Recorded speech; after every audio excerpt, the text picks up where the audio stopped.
The day Ralph Morgan rode into the town of Broken Creek, the sun hung low and red as a wound, and every soul on the main street seemed to sense that something was about to change.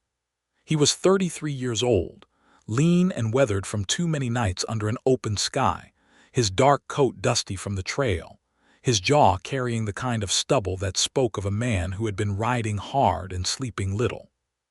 His horse, a big gray gelding named Stone, moved with steady purpose down the center of the road, hooves raising small puffs of pale dust that drifted sideways in the late afternoon heat.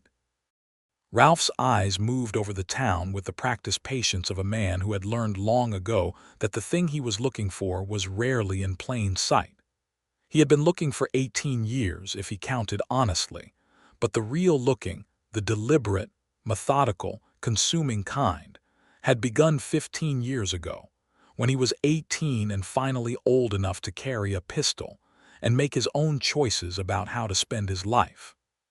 His father, Caleb Morgan, had been shot dead in the yard of their homestead outside the town of Yuma, Arizona Territory, in the spring of 1868. Ralph had been 8 years old. He had watched it happen from the hayloft, too small and too terrified to do anything but press himself into the scratchy warmth of the hay and hold his breath while the man below fired a single shot, stepped over his father's body as casually as a man steps over a puddle, and rode away on a black horse with a white blaze on its nose. The law in Yuma had done nothing of substance. The sheriff at the time, a man named Pruitt, had made a show of looking but had come up empty, or had decided that an empty conclusion was more convenient for him. Ralph had grown up with his mother's sister in Tucson, learning to read and figure and shoe horses and mend fences, and when he turned 18, he had picked up the thin thread of evidence that existed and begun to pull on it. The thread had led him through Arizona and New Mexico, into Texas and back again. It had taken him through border towns and cattle towns and mining camps. It had given him false names and dead ends and a handful of real leads, each one narrowing the circle a little more. And now, in the autumn of 1883, that thread had brought him to Broken Creek, a modest town in the southern part of New Mexico Territory, where a barkeep in Las Cruces had told him, after 3 drinks and a dollar bill, that a woman named Esther Hawkins had worked in Yuma in the spring of 1868 and had seen something she never talked about. He swung down from Stone outside the livery, handed the horse over to a boy who looked responsible, and walked to the hotel. The woman at the front desk told him the room rate was 35 cents a night, which was reasonable, and that supper was served at 6 o'clock in the dining room, which was helpful. He paid for 3 nights, carried his saddlebag and rifle upstairs, and washed his face in the basin on the dresser. He stood there for a long moment looking at himself in the small mirror above it. He looked tired. He always looked tired these days. He went downstairs and asked the woman at the desk if she knew an Esther Hawkins. The woman's expression shifted in a way that was hard to read. Not hostile, but careful. "She runs the laundry on 2nd Street, she said. "But I would ask you to be decent with her. She is a good woman and she does not deserve to be troubled." "I intend to be nothing but decent," Ralph said honestly, and he meant it. He found 2nd Street without difficulty. Broken Creek was not a large town, perhaps 400 souls, a main street with a general store, a hotel, a saloon, a barber, a doctor's office, and a land office, and then a scattering of side streets with houses and small businesses. The laundry occupied a low adobe building with a wooden sign above the door that read HAWKINS Laundry, the lettering careful and steady. Through the single window, he could see steam drifting in the warm evening light. He pushed open the door. The smell hit him first: soap and hot water and clean linen, a smell that was somehow both hard-working and comforting. 2 large wash tubs dominated the room, and a rope line strung across the back held folded shirts and pressed trousers. There was a wooden counter along one wall with a ledger on it, and behind the counter stood a woman who was wringing out a piece of cloth with both hands, her back partially turned to him. She was perhaps 28 or 29, he guessed. Her hair was the color of dark honey, pinned up at the back of her neck in the practical way of a woman who worked with her hands all day. She wore a plain brown dress covered by a large canvas apron, and her forearms, visible below her rolled sleeves, were strong and capable-looking. When she heard the door, she turned. Her eyes were gray, the particular clear gray of storm clouds before rain. They were careful eyes, and they assessed him with a quickness that suggested she had learned at some point in her life to make rapid judgments about people. There was no fear in them yet, only the polite attention of a woman who had not closed for the day and so expected customers. "Can I help you?" she asked. Her voice was low and steady. "I hope so," Ralph said. He took off his hat, which felt like the right thing to do. "My name is Ralph Morgan. I have come from Las Cruces. I am looking for Esther Hawkins." "You have found her," she said, still holding the wrung-out cloth, watching him. He stood there for a moment, 15 years of searching concentrating itself into this single point, and he felt the weight of it more heavily than he had expected. He had rehearsed this conversation in his mind many times on the road, but standing in front of her now, looking at those careful gray eyes, he found himself choosing his words more gently than he had planned. "Miss Hawkins," he said, "I believe you were living in Yuma in the spring of 1868. I believe you may have witnessed something that I have been trying to understand for a very long time. My father was Caleb Morgan. He was shot dead on the 4th of April of that year. I am told that you may have seen something that day or known something about it." He paused. "I am not here to cause you trouble, I promise you that. I only want the truth." She went very still. It was the kind of stillness that told him the barkeep in Las Cruces had been right. Her hands tightened on the cloth, and for a fraction of a second something crossed her face, not exactly fear, but something close to it. Something that had been buried and did not want to come back up. "I do not know what you are referring to," she said. The words were measured in a way that felt rehearsed, the way a person speaks a line they have used before to close a door. "Miss Hawkins," he said quietly, "I am not going to press you tonight. I would not do that. But I am going to be in Broken Creek for a few days, and if you should find yourself willing to talk about anything at all related to that time, I would be deeply grateful." He set a small card on her counter, a simple printed card with his name on it that he had made in El Paso a year ago, mostly as a way of establishing that he was a real person with a real name and not something dangerous. "That is where I am staying. I am in room 6. He put his hat back on and let himself out before she could say anything more. He sat through supper in the hotel dining room, barely tasting his food, turning the encounter over in his mind. The stillness when he had said his father's name, the deliberate way she had claimed ignorance. She knew something. He was certain of it with the bone-deep certainty that came from 15 years of learning to read people. But he also knew that certainty was not permission, and that whatever she was carrying it for a reason. He did not sleep well. He rarely did any more. In the morning he washed, shaved carefully, ate breakfast, and then went to the general store to buy a fresh supply of coffee, jerky, and a new pair of work gloves, because his old pair had finally worn through at the thumb. He was not a man who sat easily in hotel rooms waiting for things to happen, so he found the livery owner, a broad-shouldered man named Abel Trent, and asked if there was work to be done. Abel Trent, who apparently evaluated men quickly and favorably, put him to work repairing a fence along the corral. Ralph spent the morning doing honest physical work, which cleared his head. The October sun was warm but not brutal, the way New Mexico could be in the fall, and the mountains to the north were blue and distant and beautiful. He thought about his father. He thought about how little he actually remembered of him, just impressions, really. A large hand on his shoulder, a deep laugh, the smell of pipe smoke. He had been 8 years old. He was eating his midday meal of bread and hard cheese at a bench, outside the livery, when he saw Esther Hawkins crossing the street with a basket of folded laundry balanced on one arm. She moved with efficiency and purpose, and she did not look in his direction, but he saw, in the brief moment before she turned away, that she had noticed him. He did not call out to her. He finished his meal and went back to work. That afternoon he went to the land office, where a thin clerk with ink-stained fingers allowed him to look through the records from 1868 and after. It confirmed what he already knew, that his father had held a homestead claim south of Yuma, and that after his death the claim had been transferred to a man named Vance Cutler, who had sold it 2 years later to a land company based in Tucson. Vance Cutler.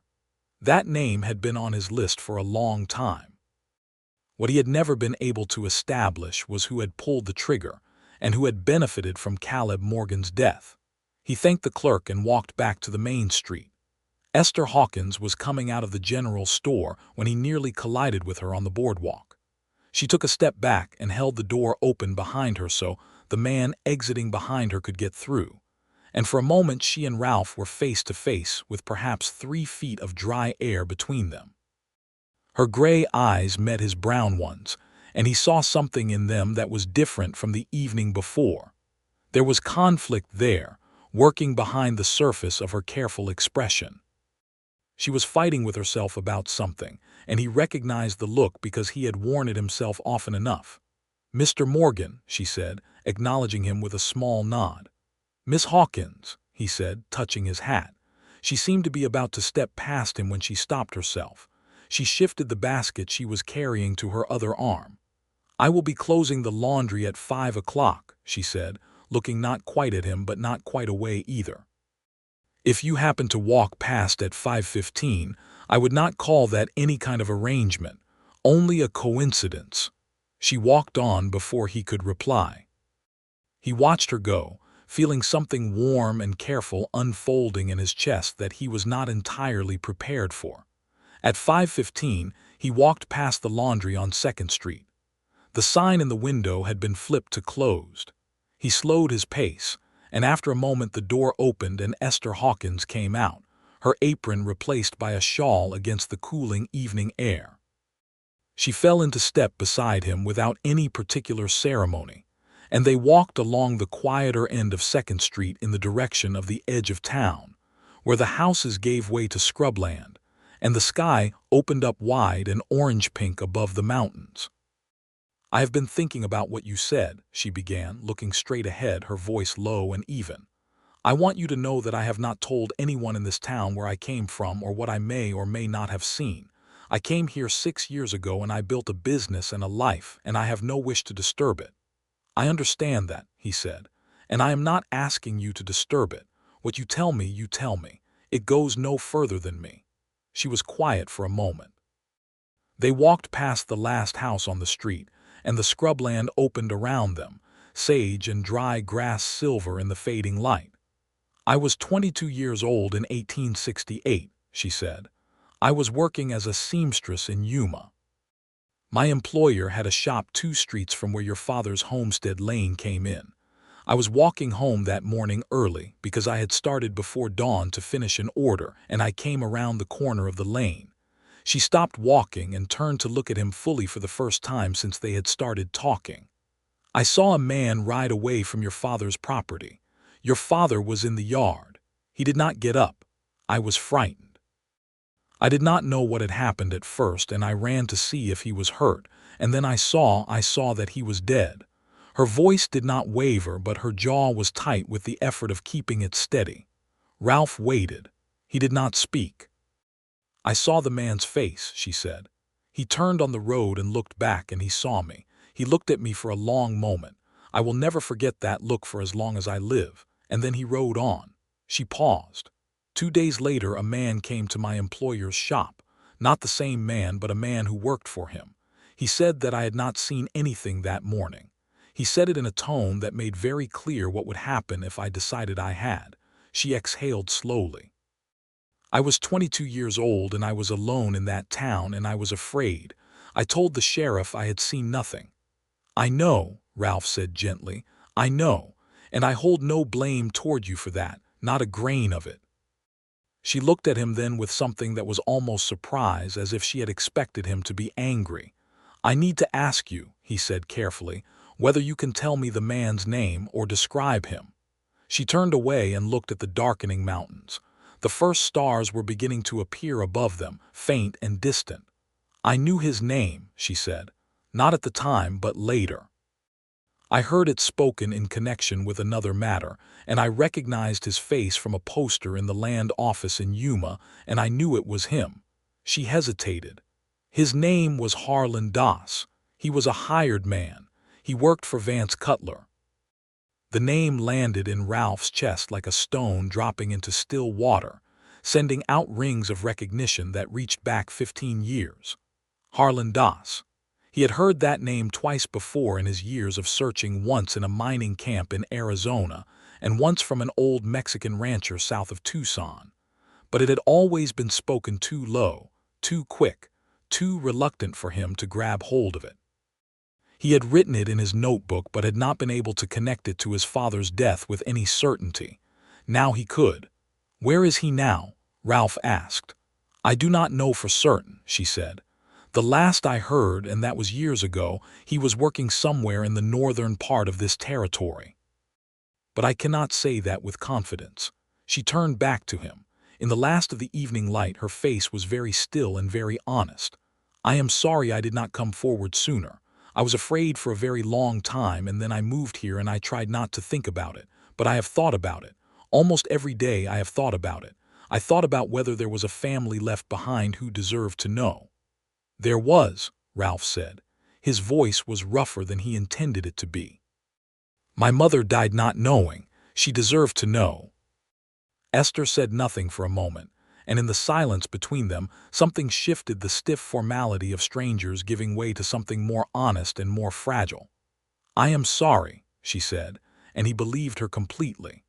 They walked back toward town slowly, in the way of people who are not quite ready for a conversation to end.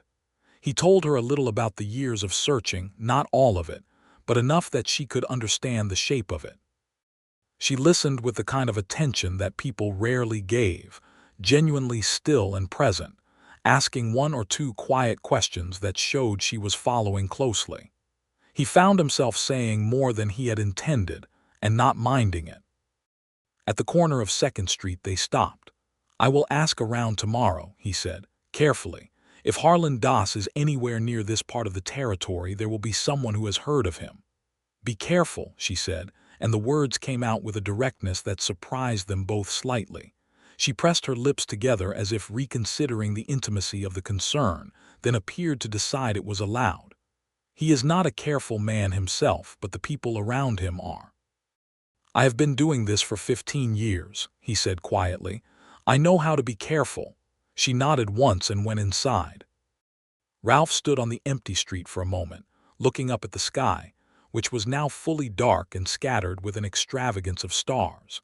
He felt something he had not felt in a long time, something that sat uneasily alongside the grief and determination that had been his companions for so many years. He felt that he was no longer entirely alone in this, and the feeling was both warming and slightly terrifying. He went to the saloon. It was a modest establishment, as saloons went, a long bar, a handful of tables, a piano that was being played with more enthusiasm than skill by a short man in a green vest. The barkeeper was a heavy man with a red beard named Bert, according to the man sitting beside Ralph at the bar, who introduced himself without being asked as Dwight Pickford, a cattle buyer who had been in Broken Creek for a week and was bored enough to talk to anyone. Ralph bought Dwight Pickford a drink and asked, as if making casual conversation, whether he had ever run across a man by the name of Harlan Das in his travels. Dwight Pickford had that particular quality of well-lubricated cattle buyers, which was an extensive acquaintance with every corner of the territory.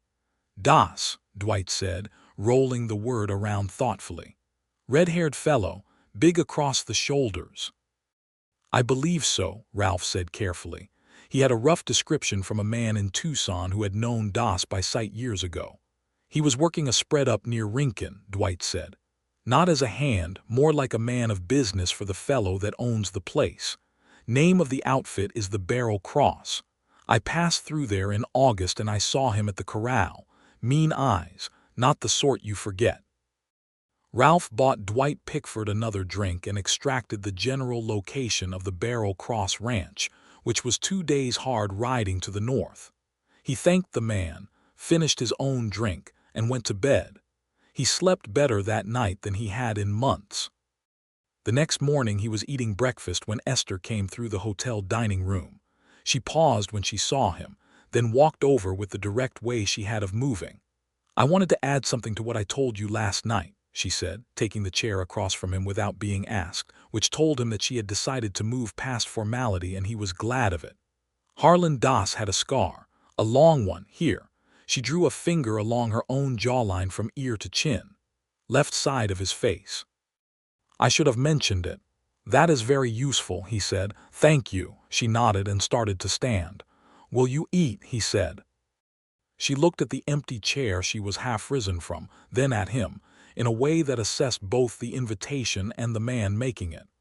"I have to open the laundry at 7, she said. "It is 6:20, he said. She sat back down. He caught the eye of the woman who ran the dining room and gestured for a second breakfast. They sat in the early morning quiet of the dining room, the smell of coffee and corn bread around them, and the conversation was easier than it had been the night before, looser and more ordinary. She told him that she had come to Broken Creek to work at first in the hotel, and had saved enough money to buy out the previous owner of the laundry building, when the man had decided to move his family to Colorado. She had been running it herself for 4 years. She was good with the ledgers and the business side of it, she said with a quiet matter-of-fact pride that he found entirely appealing. He told her about the fence work he had done for Abel Trent, and she laughed, not a polite laugh but a real one, genuine and a little surprised, at the image of a man who had ridden 3 days to find an important witness spending his first morning fixing fence posts. "I cannot sit still," he admitted. "I never could." "What will you do?" she asked. "After, if you find him and see it settled." The question caught him off guard because it was a question about the future, and the future had never been a place he spent much time thinking about. His life had been organized around the past for so long that the territory beyond it was genuinely unfamiliar. "I had a homestead claim in Arizona," he said slowly. "My father's land reverted through Cutler, so I cannot go back to that. But I have put some money by. I know horses and cattle, and I know how to build things. I could settle somewhere." He looked out the window at Broken Creek's early morning street. "Somewhere decent." She did not respond to that directly, only wrapped her hands around her coffee cup and looked at its surface with a thoughtful expression. "I should go," she said after a moment. "I am riding out tomorrow morning," he said, "for the Barrel Cross. I expect to be back within the week." She looked at him, those clear gray eyes again, direct and careful all at once. "Be careful, Ralph Morgan," she said, and this time neither of them made any pretense that the concern was impersonal. He rode out at dawn with his rifle scabbarded and his saddlebags packed for 4 days. The New Mexico desert was magnificent in the October morning, the sky a deep clean blue, the mountains casting long shadows across the pale scrub. Stone moved steadily north, glad of the exercise after 2 days in the livery. Ralph had been in enough difficult situations over the past 15 years that he was able to think about them calmly. The plan was simple in its outline. Find the Barrel Cross, confirm that Harlan Das was there, find a way to speak with someone who could give him enough of a statement to take to the territorial marshal's office in Santa Fe. He was not planning to handle this himself with a gun. He was not his father's story, and he was not going to become a killer in the course of pursuing one. What he wanted was justice of the legal kind, however imperfect that justice might be. But he also knew that things did not always go according to plan, and he was not careless. He camped the first night beside a stream in the foothills, ate his jerky and cold cornbread, and lay on his back watching the stars wheel overhead. He thought about Esther Hawkins in a way that was not entirely productive for a man who needed to sleep. He thought about the way she laughed, sudden and genuine, the directness of her. The fact that she had been carrying the weight of that morning in 1868 for 15 years herself, in her own way, and had been carrying it alone. He reached the Barrel Cross late on the afternoon of the second day. It was a large spread, well watered by a substantial creek, with good grass and a set of solid ranch buildings that spoke of money spent on permanence. He did not ride in directly. He found a vantage point on a rise to the east and sat with his field glass, a good brass one he had bought in El Paso, and studied the place. There were several men visible in and around the corrals. He watched them for nearly an hour, making patient assessments. At the near corral, a broad-shouldered man with reddish hair was talking to a younger hand near the gate, and even at this distance Ralph could see, when the man turned his head to spit, the clear line of a scar along the left jaw. 15 years of road and cold camps and dead ends and loneliness, and there he was. Ralph put the field glass away and sat very quietly for a long time, breathing slowly and deliberately. Then he rode down off the rise, gave the ranch buildings a wide berth, and made camp 2 miles to the east. He needed to think about his approach. The following morning he rode to a small town he had passed through the previous day, a place called Cottonwood Springs with a dozen buildings and a telegraph office.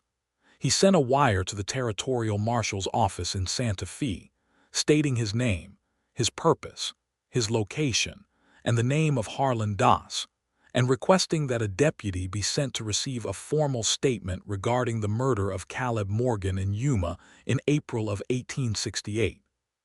He included the reference to Vance Cutler and to a witness whose statement could be provided separately. Then he went to the small land office in Cottonwood Springs and asked the clerk, an elderly woman who wore reading spectacles on the end of her nose, and seemed to know everything about everyone in the northern part of the territory, about the Barrel Cross. The woman confirmed that the ranch was owned by a man named Garrett Peel, who had bought it in 1875 and had connections to several business interests in Santa Fe. She said it carefully, in the tone of a person who did not entirely approve but lived close enough to not say so freely. She also said, in a slightly lower voice, that Garrett Peel's man Doss was not well liked in the area, that he had a reputation for resolving disputes in ways that made people uncomfortable, and that there had been only talk, mind about a homesteader to the west whose claim had suddenly been signed over to Peel's Land Company last spring. Ralph thanked her and bought a cup of coffee from the small counter at the side of the room and drank it slowly, fitting this information into the larger shape of what he knew. Vance Cutler had benefited from his father's death. Cutler had since died, Ralph had confirmed that 3 years ago, which had been a setback because it removed the most visible target, but the land that had been his father's had passed through Cutler's associates, and Harlan Doss, who had pulled the trigger, had simply moved on to the next employer who had use for a man willing to do ugly work. He rode back toward Broken Creek. He had what he needed to set the legal process in motion. The wire to Santa Fe would bring a deputy eventually, and a deputy would go with Ralph to speak with Esther formally, and between Esther's identification and the pattern of evidence Ralph had been assembling for 15 years, a territorial court would have something to work with. He arrived back in Broken Creek on the 4th evening, just as the lamps in the shop windows were being lit. He put Stone in the livery and paid for the nights he had been away, and he was washing his face and hands in the basin in his room when he heard a knock at his door. He opened it to find Esther standing in the hallway, still in her work dress but without the apron, her hair slightly looser than usual as if she had taken it down and then put it back up in a hurry. She was holding a folded piece of paper.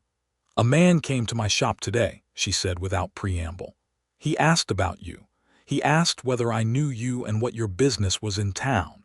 Her voice was steady, but her eyes were not entirely easy. "What did you tell him?"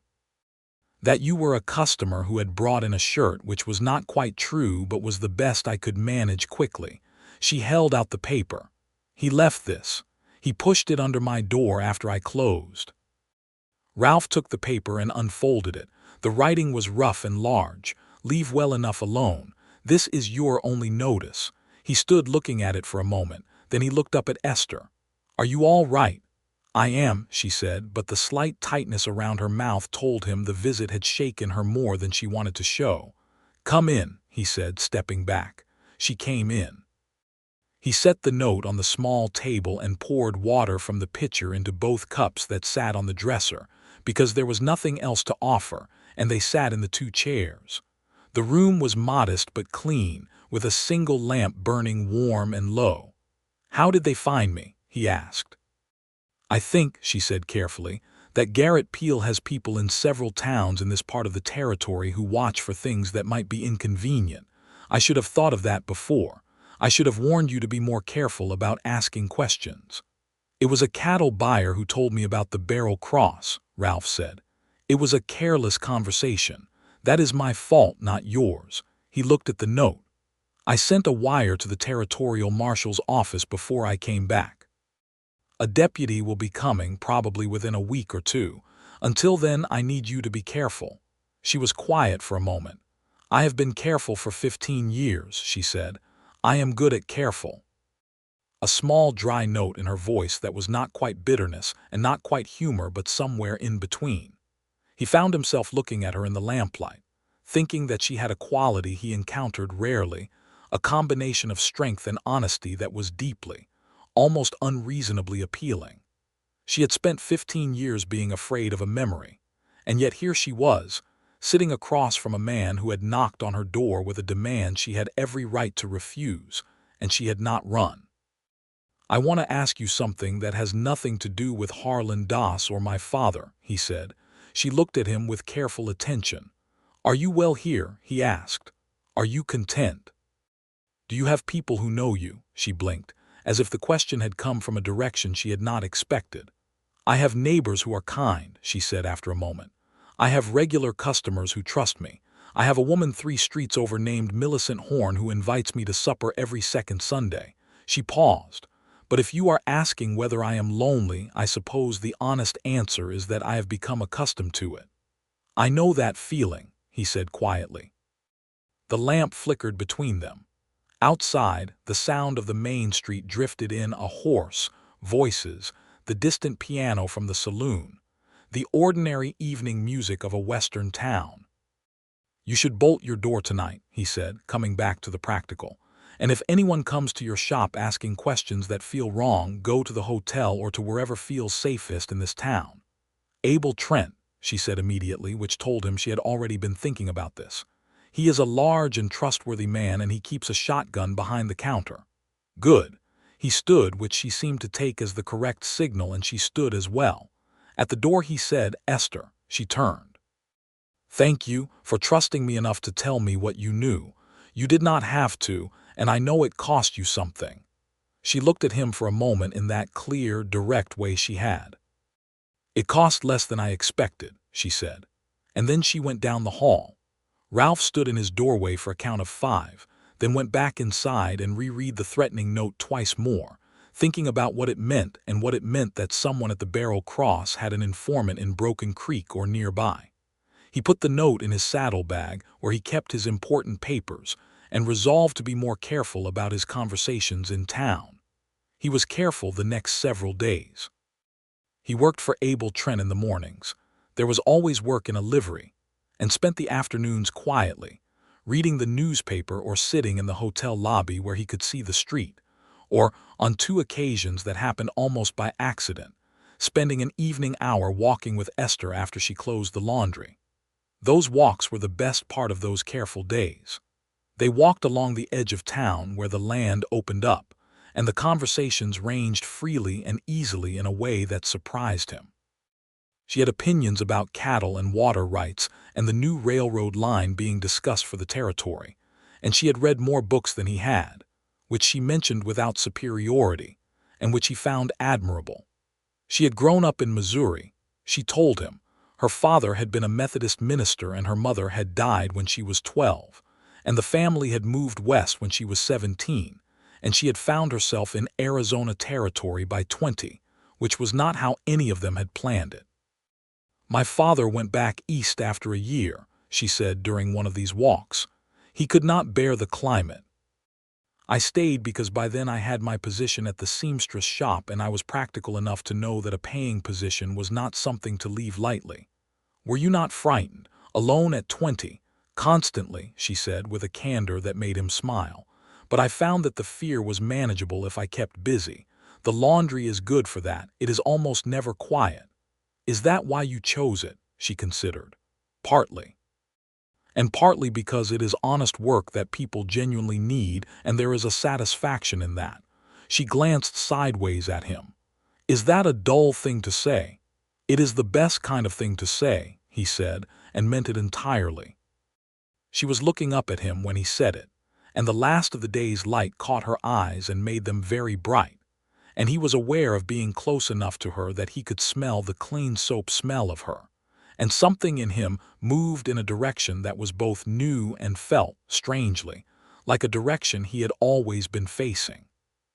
He looked away first, which he thought was probably the right thing to do, and they walked back to town talking about the railroad, and he took her to her door and walked to the hotel in the dark thinking that he was in considerable trouble of the most excellent kind. The reply from Santa Fe came on the 7th day. He was in the hotel lobby when the boy from the telegraph office brought it in. The deputy marshal was a man named Lester Ames, and he would arrive in Broken Creek in 5 days. Ralph told Esther that evening, standing at her counter after the laundry had closed. 5 days, she said. She was folding a shirt with the automatic precision of long habit. She stopped folding. And then Deputy Ames takes our statements formally. Yours identifying Das at the scene of the murder, mine documenting the 15-year chain of evidence. He can request a warrant from a territorial judge. If Das is still at the Barrel Cross, the marshal's office will send men to bring him in. He watched her face. You would need to testify at a trial if it goes that far. She set the shirt down carefully. In court, yes, a proper court with proper procedure. She was quiet for a long time. He let the quiet be without trying to fill it. I am afraid, she said finally, not as a declaration of defeat but as a statement of fact, something she was naming in order to look at it clearly. I know. Not of him specifically at this point, she said, working through it as she spoke. More of standing up in front of people and saying I saw this, and having spent 15 years saying I did not see it. I know why I said that. I know it was for my own safety. But to stand in a court and say it, she picked up the shirt again. I imagine it feels different. It will feel like telling the truth, he said, which is what you will be doing, and I will be there. She looked at him. He realized what he had said and did not attempt to take it back because he meant it. You will be testifying yourself, she said. Afterward, I will be there. She nodded once in a way that was not quite a smile but was something close to it, something warm and private. He was back at the hotel, sitting on the edge of his bed after supper, when he heard something outside in the street that was out of place. Not the usual evening noise of the town, but a sharper sound, a horse ridden too fast, and then raised voices. He was at the window in a moment. He could see 3 figures on horseback in the middle of the main street and a small group of townspeople backing away from the boardwalk. The 3 riders were large, and they were not behaving like men who had come to town for a drink and a peaceful evening. He had his rifle in his hands before he fully thought about it, and he was down the stairs and out the front door quickly. The hotel owner called after him, but he was already through the door. The 3 riders were in front of the general store, and one of them was shouting something at the shopkeeper, who was standing in the doorway with his hands up at about shoulder height in the universal posture of a man trying to de-escalate something he did not start. Ralph could not hear the full content of the shout, but he caught the words Morgan and find him, and that was sufficient. He stepped into the street with his rifle at a downward angle, not raised but not casual either. What is the trouble? He said, loudly enough to be heard. The 3 riders swung toward him. The one in the middle was broad-shouldered and red-haired, and even in the lamplight from the store windows Ralph could see the scar along the left jaw, Harlan Das. The man looked at him across the street with flat, assessing eyes. You would be Morgan, he said. "I am Ralph Morgan," Ralph said steadily, "and you are making a disturbance in front of these people's businesses, which is going to go badly for you if you do not ride on." "I have a message from my employer," Das said. "Same one you already got in writing. This is the last time it is delivered politely." "I received your note," Ralph said. "My answer is the same now as it was then. I am not leaving until my business here is concluded."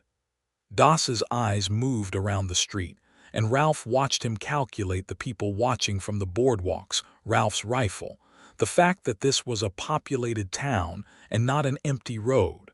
He was a dangerous man, but he was not stupid.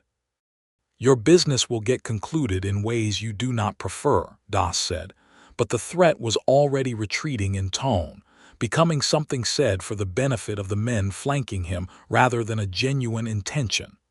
"Then I will see you in court," Ralph said. That landed with some impact. Das stared at him, and Ralph held the stare without any particular effort, because he had been carrying the weight of this moment for 15 years and he was not going to be the one to look away. Das reined his horse around and rode out of town, his two companions following. The street let out a collective exhalation. Abel Trent appeared at Ralph's elbow from somewhere. "That was Das from the Barrel Cross," he said, his voice very low and very certain. "Yes," Ralph said. "He has done things in this county," Abel said carefully. "I know. There is a deputy marshal coming from Santa Fe in 4 days. Until then I would be grateful if the men in this town were a little alert." Abel Trent looked at him with a steady, evaluating gaze and then nodded once, and Ralph understood that he had made an ally and that the ally was worth having. He went to 2nd Street then, because he needed to be certain that the commotion on the main street had not been a distraction and that Esther was safe. He knocked at the door at the back of the laundry building, which was where she lived. She answered quickly, still dressed, with a lamp in her hand and a look on her face that told him she had already heard some of what had happened. "Are you all right?" she said, looking at him with an urgency she did not try to conceal. "I am fine," he said. "Das was in the street. He made noise and then left." She let out a slow breath and set the lamp on the small table beside the door. He could see past her into a neat small room, a table and 2 chairs, a low bookshelf, a braided rug, a single flower in a jar on the windowsill. A home made with care and small means, which told him things about her that he already half knew. "He saw me," Ralph said. "He knows I am here and that I am not going away. We should assume the next days will be tense until the deputy arrives." "Come in," she said, and stepped back, and he came in and they sat at her small table. She made tea on the small iron stove, and he told her what had happened in full detail, and she listened with the same quality of attention she always gave. "He is not frightening me away," she said when he finished. She said it with a kind of quiet resolution that had clearly been hardening in her over the past week. "I have been frightened of this for 15 years. I think I am done being frightened of it." He looked at her across the small table in the warm lamplight, the tea steaming gently in their cups, and felt something that he would later describe to himself, somewhat inadequately, as the sensation of recognizing a person. "Esther," he said, and then found he needed a moment to organize the rest of it. "Ralph," she said, with a slight curve of her mouth that suggested she knew he was struggling and was not going to make it easier for him. "I recognize that the timing of this is that it is complicated," he said, "and I am not a man who has much experience saying things like this, but I would be dishonest, and I would rather be shot than dishonest if I did not tell you that he stopped, tried again. I find that I am very reluctant to conclude my business in Broken Creek." She looked at him for a long, clear moment. The lamp burned between them. Outside, the night was quiet now. "I find that I am very glad you came," she said. And then she reached across the table and put her hand over his briefly, just the warm, steady press of her palm on the back of his hand for 3 or 4 seconds before she drew it back. It was not a dramatic gesture. It was a real one, which was better. He walked back to the hotel feeling lighter than he had in years. Deputy Marshal Lester Ames arrived on the morning of the 5th day. which was a Tuesday in the second week of October 1883. He was a tall, thin man of about 40 with a gray mustache and the unhurried manner of someone who had been doing this work for a long time and no longer needed to prove anything to anyone. He rode in on a good bay mare and tied her at the post outside the hotel with the practiced efficiency of a man who had done the same in 50 towns. Ralph met him in the hotel dining room over coffee and laid out the case in full, beginning with the morning of April 4, 1868, and ending with Doss's visit to the Main Street 3 nights prior. He showed Ames his notebook, which contained 15 years of carefully documented observations, names, dates, and connections. Ames read it with the same unhurried attention he applied to everything, turning pages and making occasional sounds of acknowledgement. "You have been thorough," Ames said when he had finished. "I have had time," Ralph said. "The witness," Ames said. "Will she speak to me?" "She will." Ames put down the notebook. "I want to tell you something about how these things go, Mr. Morgan. A witness who was present at a murder 15 years ago who declined to provide information at the time is a complicated thing for a court to use. I am not saying it cannot be done. I am saying we need her testimony to be solid and clear and consistent. She is one of the clearest and most honest people I have met in my life," Ralph said. "She will give you exactly what she saw." Ames looked at him for a moment with a slight lift of one eyebrow that said something about the warmth in Ralph's voice, but that Ames was too professional to remark on. "All right," he said. "Let us go speak with her." Esther met them in the laundry, which she had kept closed that morning. She sat at the counter with her hands folded on its surface, the posture of a woman who was composed and ready. Ralph stood back and let Ames conduct it, only present because he had said he would be. She spoke clearly and without hesitation. She described the morning in April of 1868 in specific detail: the hour, the light, the direction she had been walking, the position of Caleb Morgan's body in the yard, and the face of the man on the horse. She described the scar. She described the subsequent visit from the man who had told her to remain silent. She described having later seen Harlan Doss's face on a posted notice in Yuma, and having recognized it with complete certainty. Ames asked her a number of questions, careful and professional, and she answered each one without wavering. When he was done, she signed the statement he drafted in his careful, cramped handwriting and watched him fold it into his coat. "You understand that you may be required to testify in court," Ames said. "I understand," Esther said. "I will be there." Ames looked at her for a moment with the expression of a man who has learned to read whether people are telling him what they actually mean. Apparently satisfied, he nodded. Outside, Ames told Ralph that he would ride to the Barrel Cross the following morning to present the warrant for Doss's arrest, which had been prepared in Santa Fe before his departure, and which the deputy had correctly anticipated needing. He said it in the tone of a man who had done this many times and would do it correctly. "Do you want company?" Ralph asked. "Not yours," Ames said pleasantly. "You are not an officer of the court, Mr. Morgan, and your presence at the arrest would complicate things that I prefer uncomplicated. Stay here." Ralph stayed. He spent a difficult day working at the livery and trying not to think too specifically about what was happening at the Barrel Cross. He ate a tasteless midday meal and then went to 2nd Street, where Esther had opened the laundry again and was working with the focused energy of someone who also needed something to do with her hands. He sat on the bench outside her door with his hat in his hands for a while, and then she came out and sat beside him, and they sat together in the afternoon sun without speaking very much, and the quiet between them was the comfortable kind which told him something important. "Whatever happens tomorrow," she said at one point, "you should know that you have done everything you could. You have been doing everything you could for a very long time." "I know," he said, "but it only counts if it lands." "It will land," she said, with a certainty that came from somewhere other than optimism. He looked at her profile, the steady line of her jaw, the small scar at the corner of her eyebrow that he had not asked about yet, the way she held her shoulders as if she were prepared for things.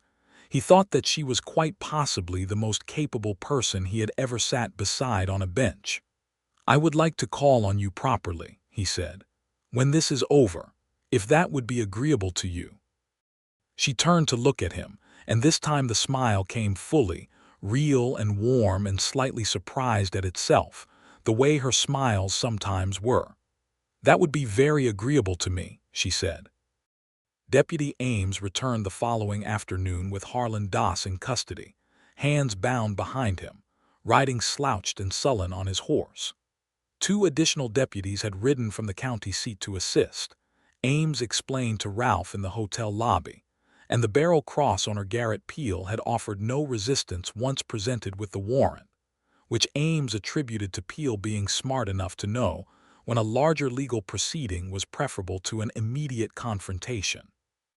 Doss was taken to the county jail, which was in a town 12 miles east.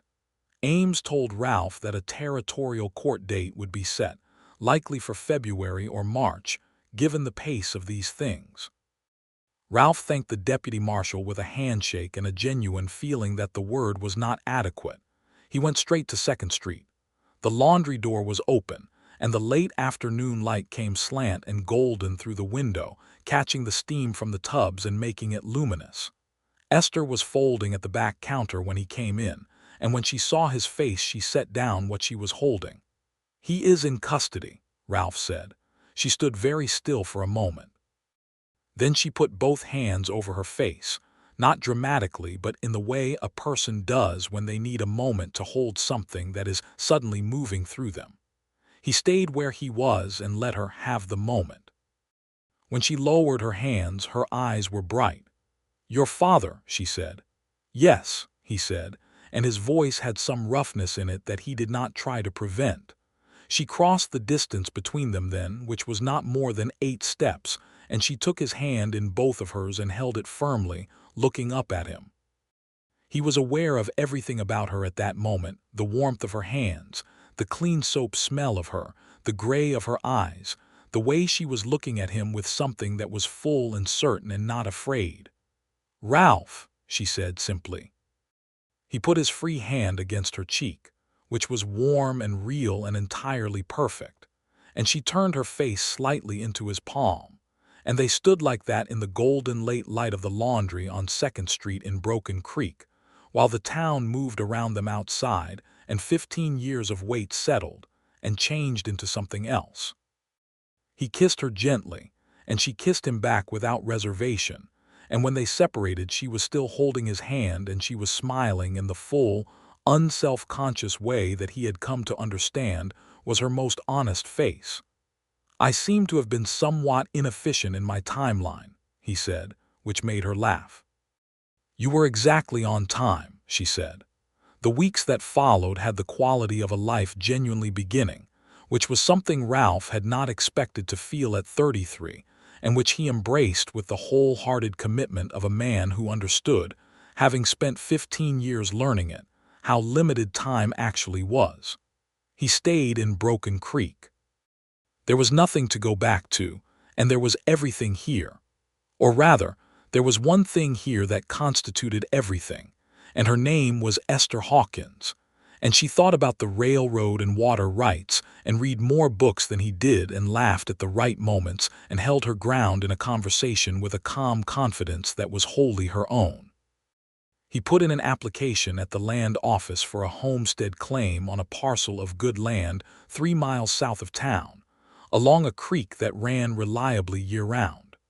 The land agent, a young man who had evidently heard something of the story from Abel Trent, processed the paperwork with a degree of speed that suggested enthusiasm. He called on Esther properly in the evenings, presenting himself at the back door of the laundry with his hat in his hand, and they walked or sat in her small front room and talked or read. And on 2 occasions he cooked supper at the small iron stove, which she said was the most surprising thing about him, that he could actually cook, which he explained was what happened when you spent 15 years on the trail. In November the territory saw an early frost, and Broken Creek went quiet and cold and beautiful, the mountains white above the brown desert, the air sharp and bright. Ralph split wood and stacked it beside Esther's door, which she accepted with a kind of warm practicality that was characteristic of her, grateful without being made uncomfortable by it, and quick to find ways of returning the kindness, as when she mended his coat without asking and left it on his chair in the hotel dining room where he would find it at breakfast. He asked Abel Trent if there was any more work through the winter, and Abel said yes. There was always work, and Ralph worked mornings and built in the afternoons, because the claim was his now, and the sooner a house went up, the better. The trial date came through in February 1884, set for the 4th week of March in the town of Bernalillo, which was a full day's journey north. Esther had received the formal notice of her required testimony in January, and Ralph had watched her read it at her kitchen table, her face calm and decided. "I am not frightened," she said, looking up from the paper. "I want you to know that. Whatever I said before about being afraid to stand up in court, I have thought about it a great deal, and I find that I am ready." "I know you are," he said. They rode to Bernalillo together in late March, along with Deputy Ames, in a hired coach that was not comfortable but was adequate. The mountains were still snow-capped above them, and the road was hard and cold, and Esther sat across from him in the coach with her good dark green dress on, and her hair precisely arranged, and her hands folded in her lap, looking entirely formidable. The courthouse in Bernalillo was a square adobe building with a wooden courtroom inside that smelled of lamp oil and old paper. There were a dozen or so spectators, a lawyer for the prosecution from the territorial attorney's office, a lawyer for the defense who had the slightly harried look of a man defending an indefensible position, and Harlan Das himself, sitting at the defense table with the scar on his jaw and the flat eyes, looking at the room with the studied indifference of a man who had learned to wear a particular expression as armor. Ralph sat in the front row of the gallery. Esther was called to testify on the first day of the 2-day trial. She walked to the stand with her back straight and her chin level, and she took the oath in a clear, steady voice. The prosecution lawyer asked her questions in a methodical order that built from the morning in 1868, to her identification of Das, to her recognition of his name on the wanted notice. And she answered each one with the same quality that had convinced Deputy Ames 6 months ago: clarity, specificity, and an absence of performance that made her utterly credible. At one point during the testimony, she looked directly at Ralph, not for reassurance but with a shared acknowledgement, a brief meeting of eyes that said several things without words, and then she looked back at the lawyer and continued. The defense lawyer attempted to suggest that 15 years of time made identification unreliable. Esther looked at the man and said, in exactly the tone of someone who had thought about this more than he had, that the face of a man who looked at you over a body and implicitly threatened your life was not a face she had any difficulty retaining with perfect accuracy, and that the scar had not diminished in specificity over time either. The defense lawyer sat back down. Ralph testified on the second day. He presented his notebook, which the prosecution lawyer read into the record in several key portions, establishing the pattern of events from the original crime through Vance Cutler's acquisition of the land, claimed through Das's known association with Cutler, and subsequently with Peel. 15 years of patient assembly laid out in a courthouse in 45 minutes. Das was convicted on the second afternoon. The judge gave him 15 years in the territorial prison at Santa Fe. It was not a hanging sentence, and Ralph had known it probably would not be. There was no weapon recovered, no living collaborator willing to testify to the specifics, only a witness and a circumstantial chain, however strong, but it was a sentence, and it was real, and it was the law working as it was supposed to work, imperfect and slow but real. Ralph sat in the front row after the verdict in the emptying courtroom and thought about his father, Caleb Morgan. He let the thought be full and complete for once, not cut short in the way he had always cut it short because there was still more to do, still more road to ride. He thought about his father's laugh and his large hand and the smell of pipe smoke. He thought about how his father had died in a yard he had worked hard to earn, killed by a man hired by another man who wanted the land beneath him. He thought about the injustice of that, which was complete and could not be undone, and about the fact that there was now, at least, a record that said it had happened and that it had been wrong. He felt Esther sit down beside him in the empty gallery, and he did not look at her for a moment, just felt her presence beside him. "Are you all right?" she asked quietly. "I think so," he said. He looked at his hands in his lap. "I spent so long on this that I am not sure who I am now that it is done." "I know who you are," she said. He looked at her. She was looking at him with clear, steady eyes, her hands folded in her lap, entirely present. "You are Ralph Morgan," she said. "You are a man who builds things. You have a homestead claim south of Broken Creek and an unfinished house on it and a horse called Stone and 15 years of patience and a perfectly functional ability to cook on a trail stove. That is quite a lot to be."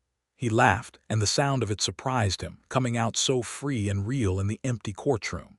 "You are going to be somewhat formidable to live with," he said. She smiled, wide and genuine. "I have been running my own business for 4 years," she said.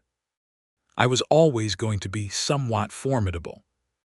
He took her hand, right there in the courtroom, and she laced her fingers through his without hesitation, and they sat together for a little while longer before going out into the March sunshine, which was warm and clear above the mountains.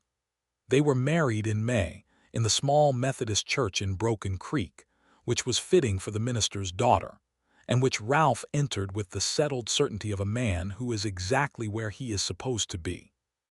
Esther wore a dress she had made herself, pale blue with a narrow collar, and carried a small bunch of yellow wildflowers that Millicent Horne had brought that morning with a great deal of emotional satisfaction.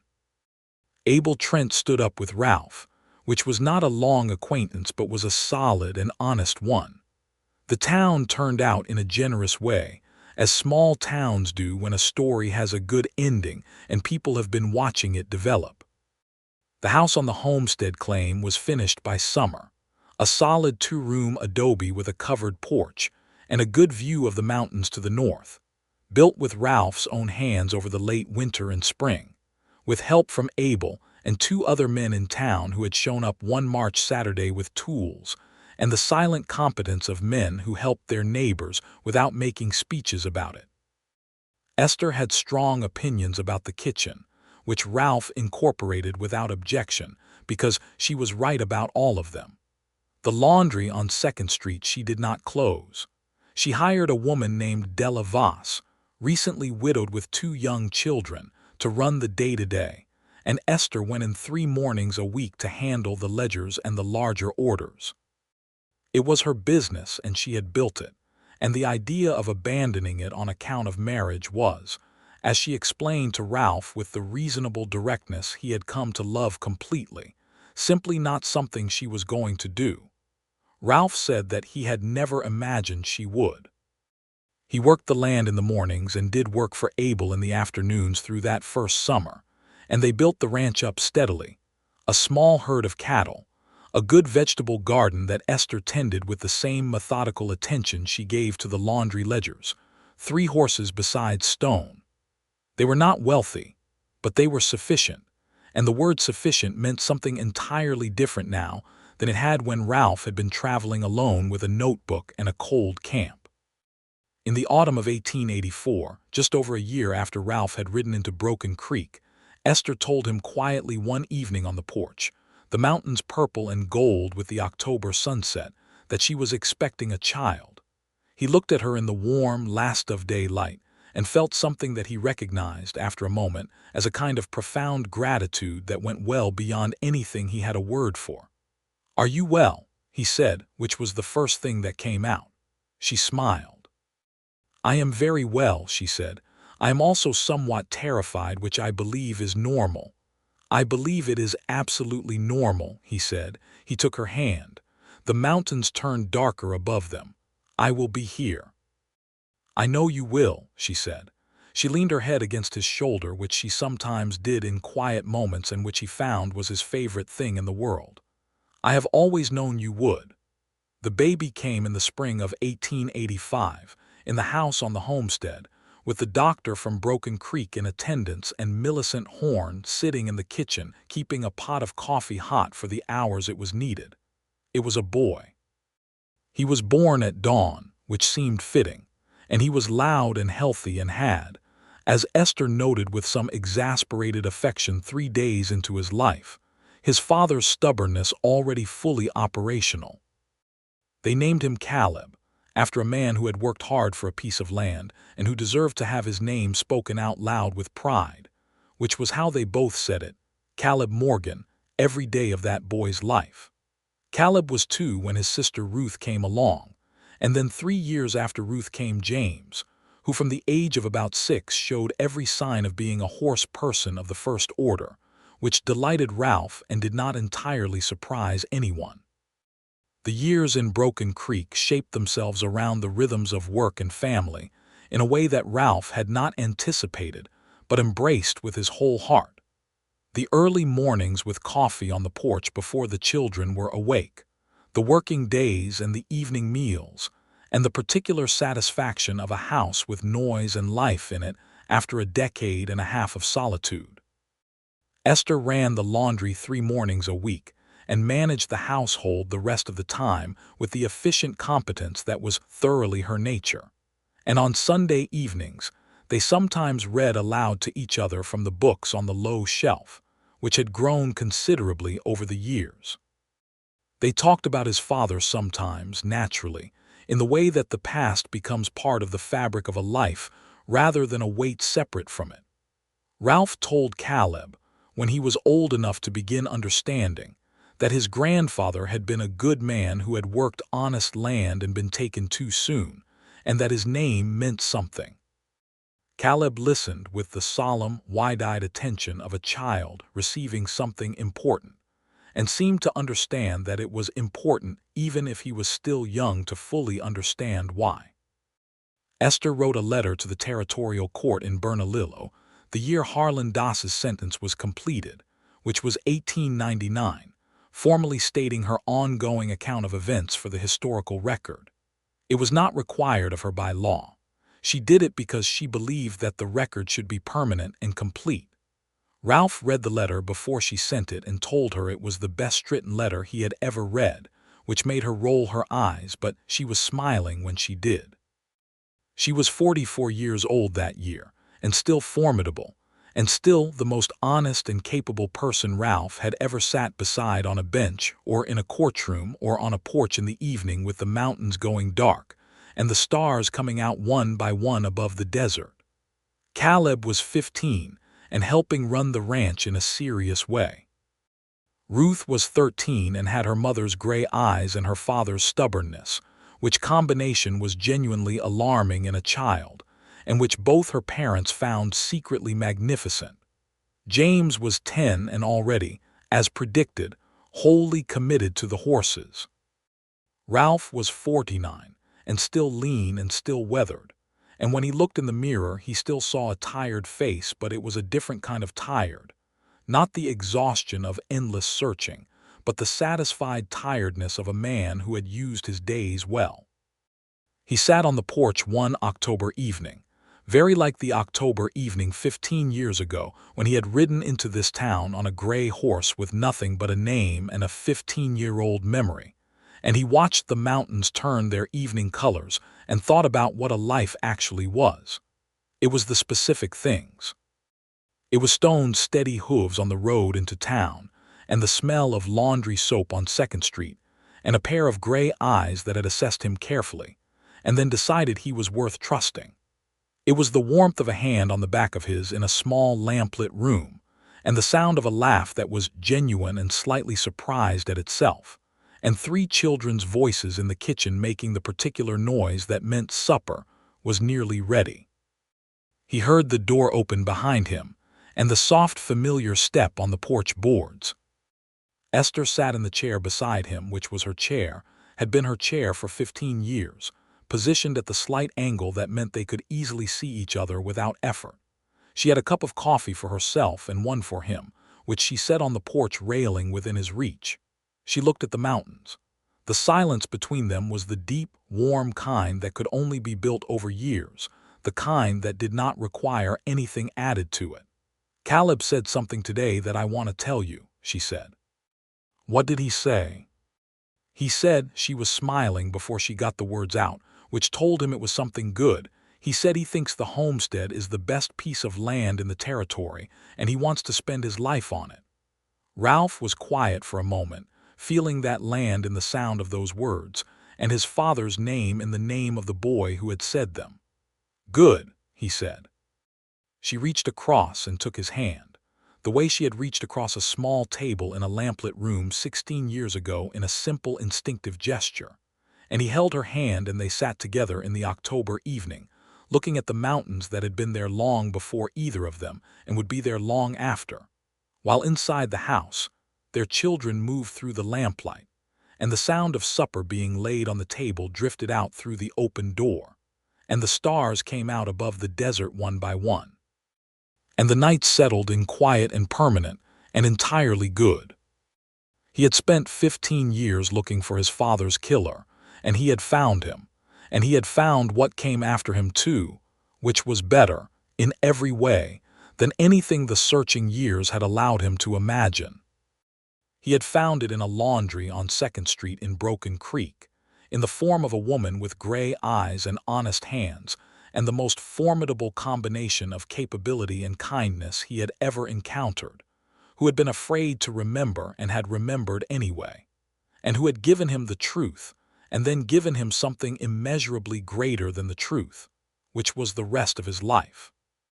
The stars were very bright above the mountains, and the night was quiet, and Ralph Morgan held his wife's hand on the porch of the house he had built with his own hands on a claim 3 miles south of Broken Creek, and was finally, entirely, and permanently home.